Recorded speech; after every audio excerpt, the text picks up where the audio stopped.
A Revolução dos Bichos, capítulo 8. Poucos dias mais tarde, quando já amainara o terror causado pelas execuções, alguns animais lembraram-se, ou julgaram lembrar-se, de que o sexto mandamento rezava: nenhum animal matará outro animal. Embora ninguém o mencionasse ao alcance dos ouvidos dos porcos ou dos cachorros, parecia-lhes que a matança ocorrida não se ajustava muito bem com isso. Quitéria pediu a Benjamim que lesse o sexto mandamento, e quando Benjamim, como sempre, respondeu que se recusava a envolver-se em tais assuntos, procurou Maricota. Essa leu para ela o sexto mandamento. Dizia: nenhum animal matará outro animal sem motivo. De uma ou outra maneira, as duas últimas palavras haviam escapado à memória dos bichos. Mas estes viam agora que o sexto mandamento não fora violado. Sim, pois, evidentemente, havia boas razões para matar os traidores que se haviam aliado à Bola de Neve. Durante aquele ano, os bichos trabalharam ainda mais que no ano anterior. A reconstrução do moinho de vento, as paredes com o dobro de espessura, sua conclusão no prazo marcado, juntamente com o trabalho normal da granja, era tudo tremendamente laborioso. Momentos houve em que lhes pareceu que estavam trabalhando mais do que no tempo de Jones, sem se alimentarem melhor. Nos domingos de manhã, Garganta, segurando uma comprida folha de papel, lia para eles relações de estatísticas comprobatórias de que a produção de todas as classes de gêneros alimentícios aumentara de 200, 300 ou 500% conforme o caso. Os bichos não viam razão para desacreditá-lo, especialmente porque já não conseguiam lembrar-se com clareza das exatas condições de antes da Revolução.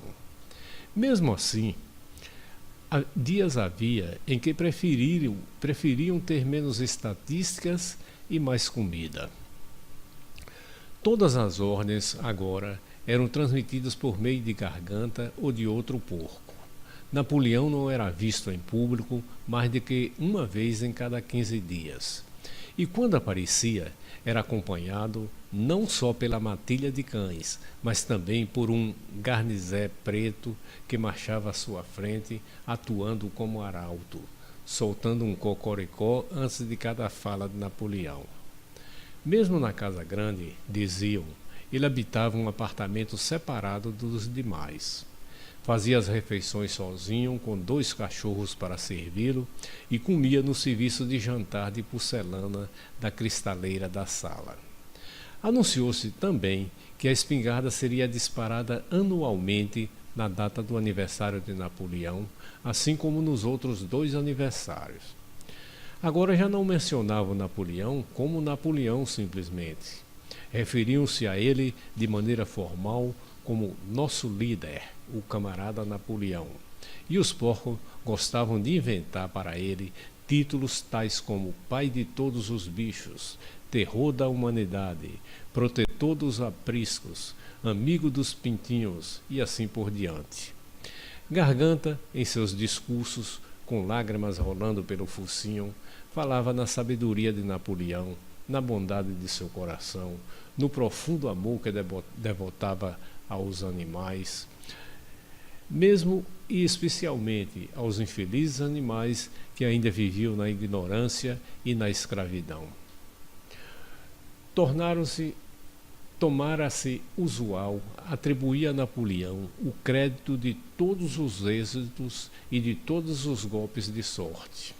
Ouvia-se frequentemente uma galinha comentar para a outra: sob a orientação do nosso líder, o camarada Napoleão, pus 5 ovos em 6 dias. Ou 2 vacas bebendo juntas no açude exclamarem: graças à liderança do camarada Napoleão, que gosto bom, Senhor, esta água. O sentimento geral da Granja era bem expresso num poema intitulado O Camarada Napoleão, composto por Mínimo, que era assim: Amigo dos órfãos, fonte da felicidade, senhor do balde de lavagem, ó minha alma arde em fogo quando eu te vejo.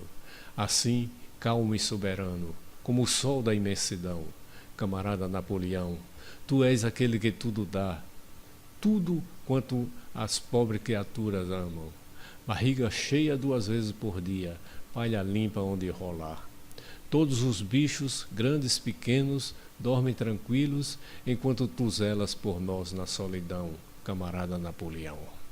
Tivesse eu um leitão, e antes mesmo que atingisse o tamanho de um garrafão ou de um barril, já teria aprendido a ser eternamente o sério e leal seguidor. E o primeiro guincho que daria meu leitão seria camarada Napoleão.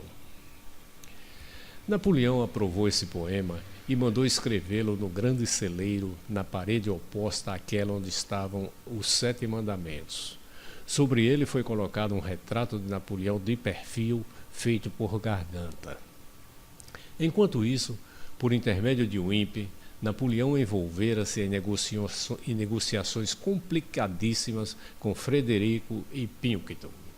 As pilhas de madeira ainda não estavam vendidas.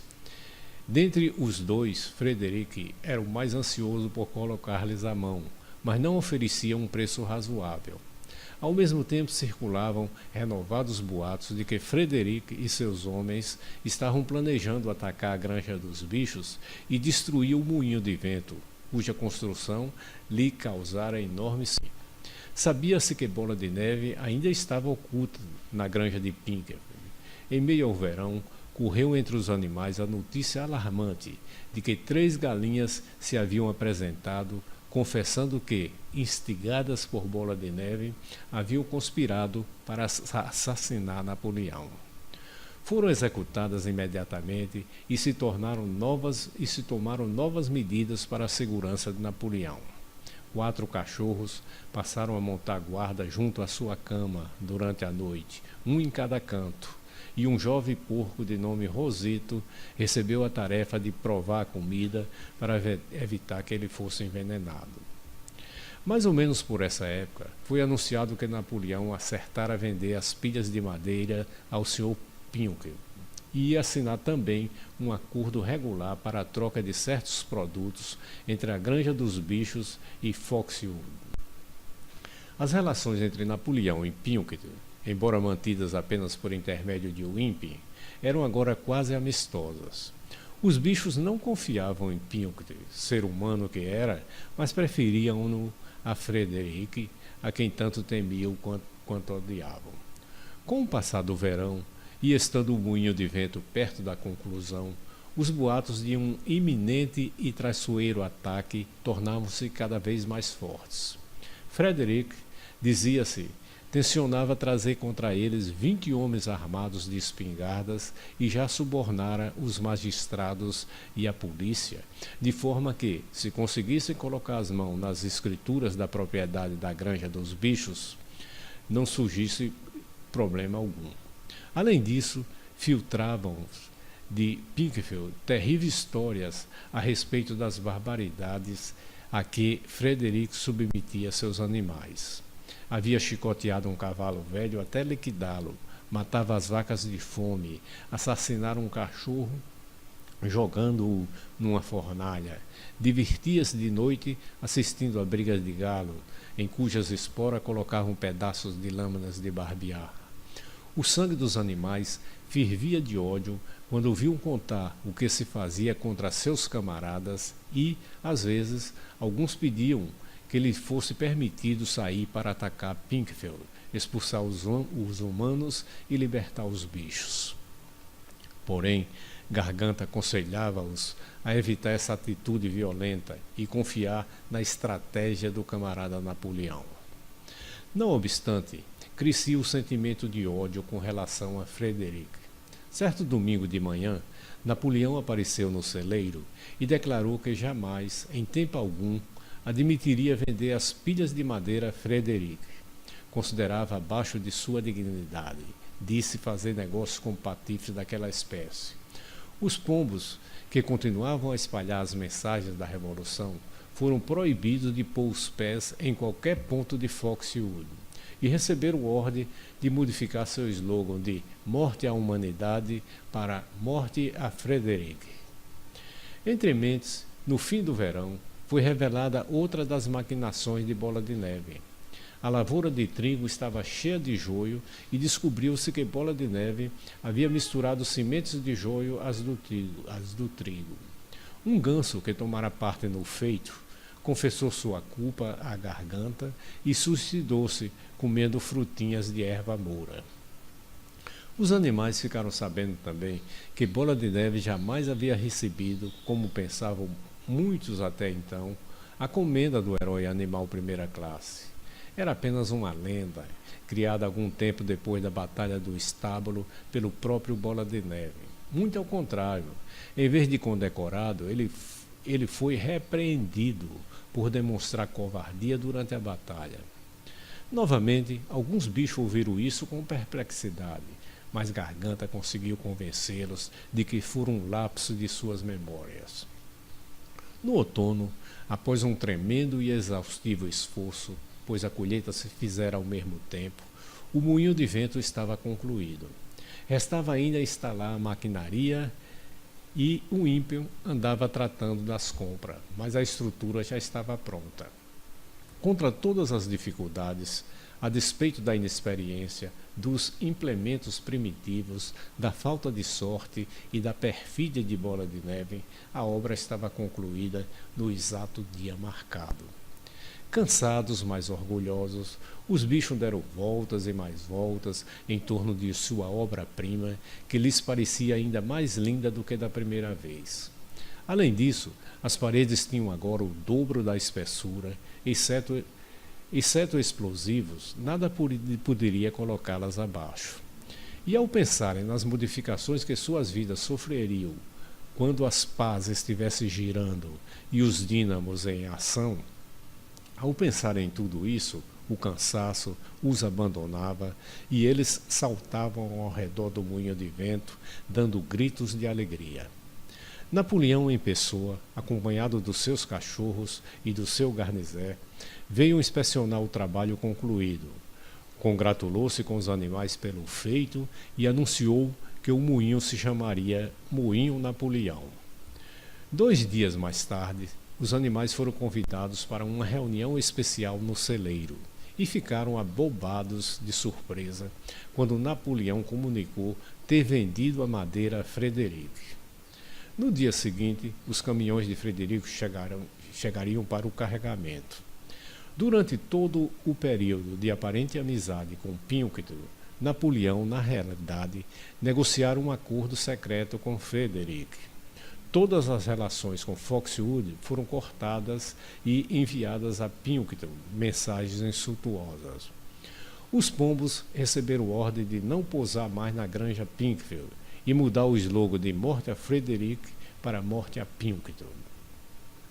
Ao mesmo tempo, Napoleão assegurou a todos que as histórias sobre o iminente ataque à granja dos bichos eram inteiramente falsas e que os boatos a respeito da crueldade de Frederico para com os animais eram muito exagerados. Todos esses boatos eram, provavelmente, coisa de Bola de Neve e seus agentes. Parecia agora que Bola de Neve, na realidade, não estava escondido na granja de Pinkfield. Aliás, nunca estivera lá, em toda a sua vida. Vivia, e cercado de muito luxo, sabiam agora, em Foxwood, sendo, além do mais, pensionista de Pilkington há muitos anos. Os porcos estavam quase em êxtase com a esperteza de Napoleão. Fingindo ser amigo de Pilkington, obrigara Frederick a aumentar seu preço em 12 libras. Porém, a qualidade superior da mente de Napoleão, dizia Garganta, estava no fato de não confiar em ninguém, nem mesmo em Frederick. Este quisera pagar a madeira com uma coisa chamada cheque, que era, ao que diziam, um pedaço de papel com uma promessa de pagamento escrita. Mas Napoleão era vivo demais para isso, exigiu o pagamento em notas autênticas de 5 libras que deveriam ser entregues antes da retirada da madeira. Frederico já pagara e a soma era suficiente para comprar a maquinaria do moinho de vento. A madeira já fora retirada com grande rapidez. Quando todo o carregamento estava bem longe, houve outra reunião especial no celeiro para os bichos examinarem as notas de Frederico. Sorrindo beatificamente e usando suas condecorações, Napoleão, numa cama de palha, com o dinheiro ao seu lado, cuidadosamente empilhado, numa travessa de cozinha da casa grande. Os animais passavam lentamente em fila e cada um olhava o tempo que quisesse. Sansão espichou o focinho para cheirar as notas e as delicadas coisinhas agitaram-se e farfalharam com sua respiração. 3 dias mais tarde, houve um Deus nos acuda. O ímpe, branco como cera, chegou afobado com sua bicicleta, deixou-a caída no pátio e correu para dentro da casa. Daí a momentos ouviu-se um pavoroso rugido de raiva vindo do apartamento de Napoleão. A notícia do que sucedera espalhou-se pela granja com a rapidez de um raio. As notas eram falsas. Frederico levara a madeira de graça. Napoleão imediatamente chamou os animais e, com um vozeirão de arrepiar, proclamou a sentença de morte contra Frederico. Ao ser capturado, disse: Frederico seria queimado vivo. Ao mesmo tempo, avisou que, depois daquela insídia, iam esperar pelo pior. Frederico e seus homens poderiam desencadear a qualquer momento o tão falado ataque. Foram colocadas sentinelas em todos os caminhos que conduziam à granja.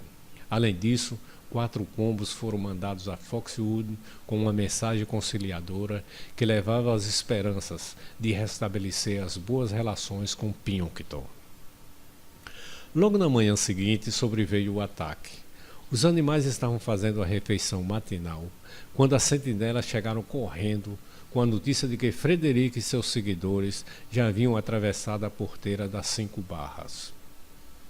Corajosamente, os bichos saíram ao seu encontro, mas desta vez não obteriam uma vitória fácil como a da Batalha do Estábulo. Eram 15 homens com meia dúzia de espingardas e abriram fogo tão logo chegaram a 50 metros. Os animais não puderam fazer frente à saraivada de balas e, a despeito dos esforços de Napoleão e Sansão para fazê-los voltar à luta, retrocederam. Muitos já estavam feridos. Refugiaram-se no casario da granja e ficaram olhando prudentemente pelos buracos. Toda a pastagem, inclusive o moinho de vento, caíra nas mãos do inimigo. Até Napoleão estava perplexo. Caminhava de um lado para o outro, sem proferir palavra, com o rabo rígido e contraído. Olhares ansiosos eram lançados na direção de Foxwood.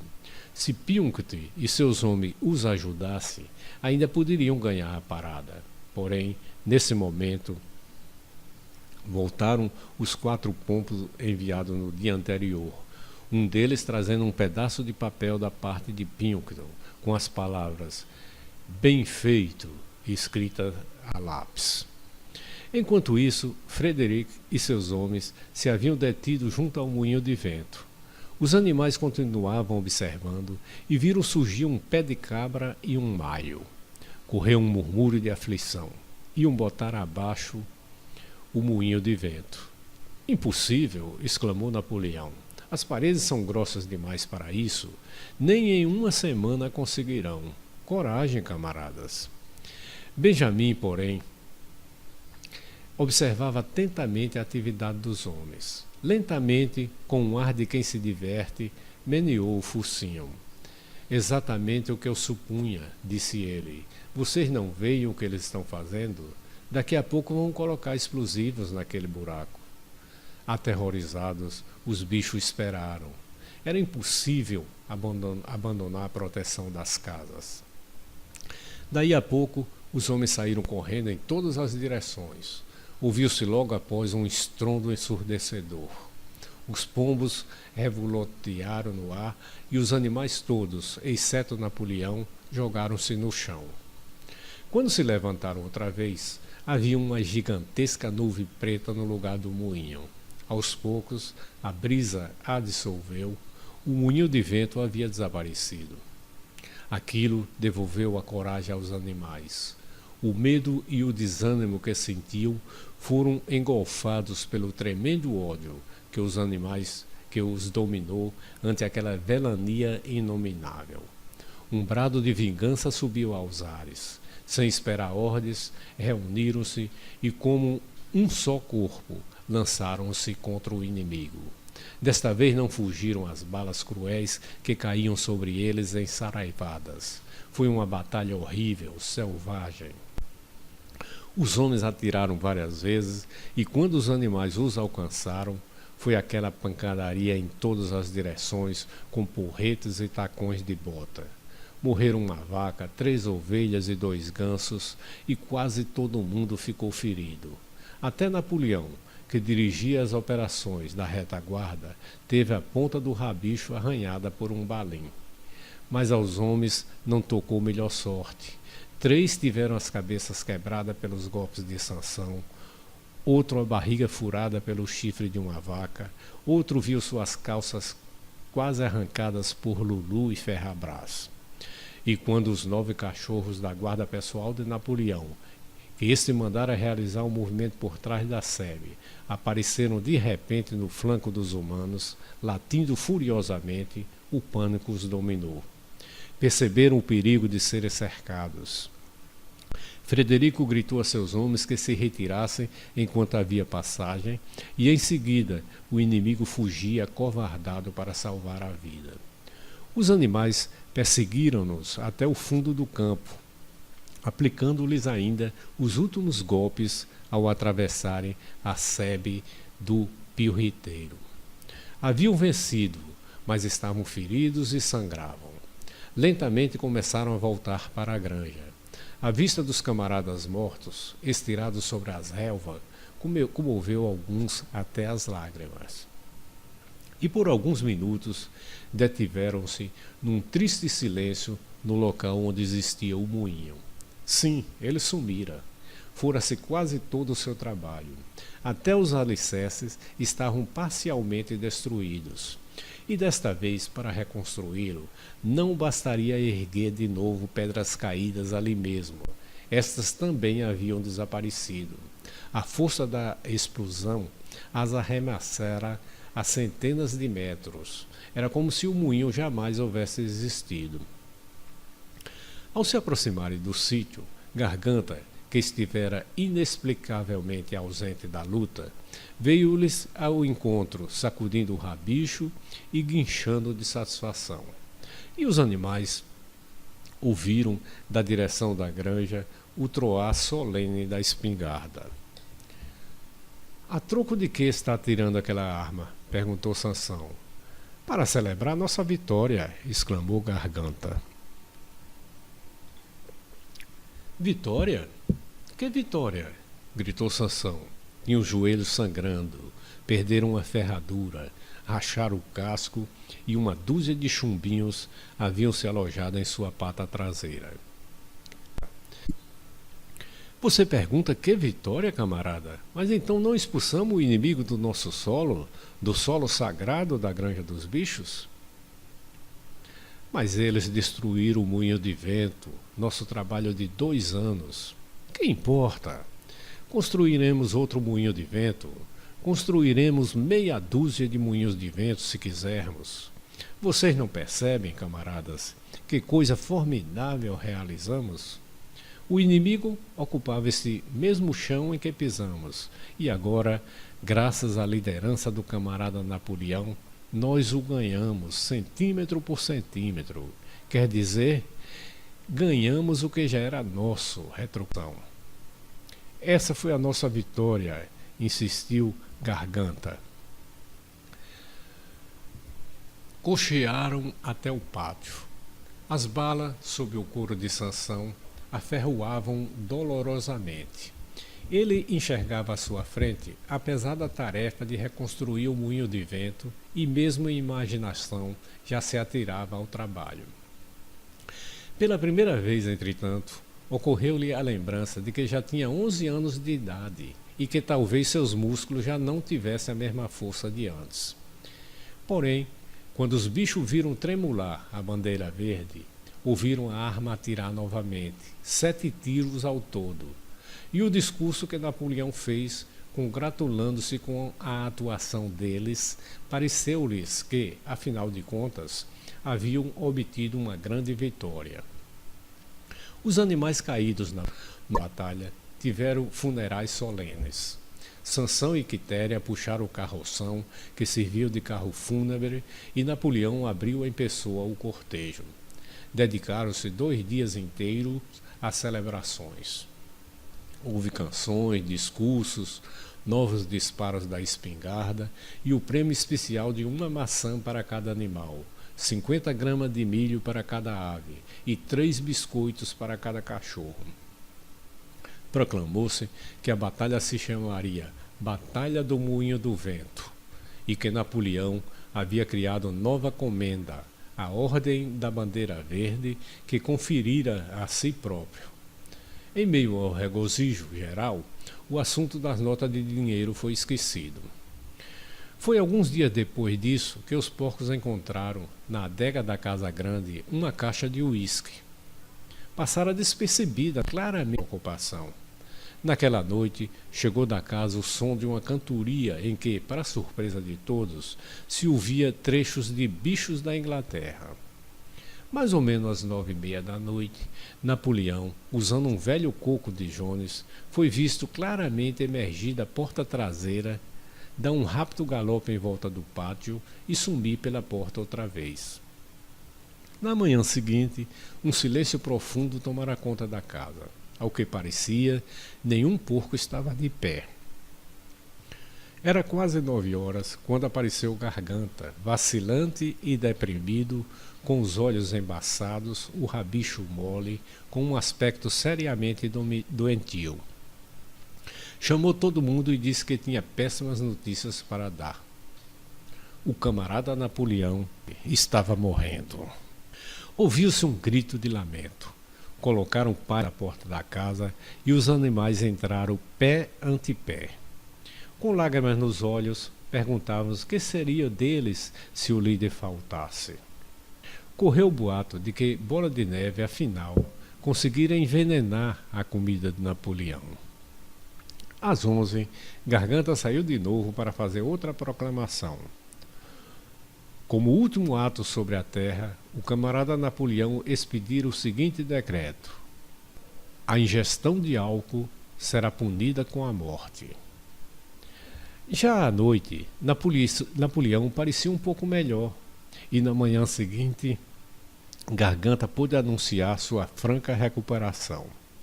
Na tarde desse dia, Napoleão voltou à atividade e no dia seguinte soube-se que dera instruções ao INPE para comprar em Willingdon alguns folhetos sobre fermentação e destilação. Uma semana depois, Napoleão deu ordem que fosse arado o pequeno potreiro atrás do pomar, anteriormente destinado ao repouso de animais aposentados. Espalhou-se que a pastagem estava cansada e necessitava de uma nova semeadura. Porém, logo se soube que Napoleão pretendia semeá-la conservada. Mais ou menos nessa época, aconteceu um incidente que nenhum dos bichos pôde compreender. Certa noite, à meia-noite mais ou menos, ouviu-se um ruído de queda no pátio e os animais correram de suas baias para ver o que sucedera. Era uma noite de lua. Ao pé da parede do fundo do grande celeiro, na qual estavam escritos os 7 mandamentos, encontraram uma escada quebrada em 2 pedaços.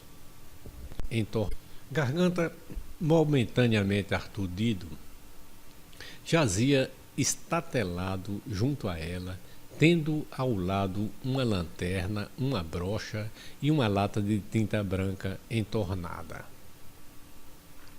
Os cachorros fizeram imediatamente um círculo em torno de Garganta e escoltaram-no de volta à casa grande, tão logo ele pôde caminhar. Os bichos não conseguiram fazer sequer ideia do que significava aquilo, exceto Benjamin, que torceu o focinho com um ar de compreensão e pareceu entender o que se passara, mas nada disse. Porém, alguns dias mais tarde, Maricota, lendo os 7 mandamentos, notou que havia outro mandamento mal recordado pelos animais. Todos pensavam que o 5º mandamento era: nenhum animal beberá álcool. Haviam esquecido 2 palavras. Na realidade, o mandamento dizia: nenhum animal beberá álcool em excesso.